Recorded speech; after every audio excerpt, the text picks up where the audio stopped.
Welcome to Samba Samba. Enjoy the video. You're starting inside the Gmail app on your iPhone. First, make sure you're signed into the account that receives the promotional mail. Once done, tap the three-line menu in the top left and open the Promotions tab. This surfaces the messages you want to stop. If a promotion isn't in that tab, use the search field and type the sender or keyword so you can act on the actual promotional message immediately. Open a promotion, then look for the unsubscribe link near the sender line.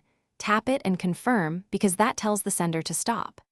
If no link appears, tap the three-dot menu, choose Filter Messages like this, then create a filter based on sender or subject. Choose to archive or delete and optionally mark as read. That prevents future clutter. Make sure to apply the filter to matching conversations so past promotions are also cleaned up.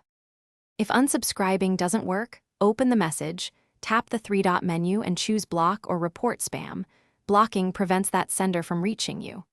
Also, go to Settings Notifications and mute the promotions label to stop alerts.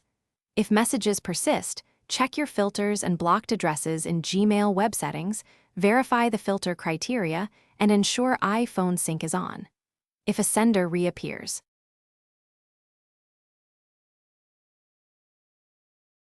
Thanks for watching. Consider subscribing if we helped you.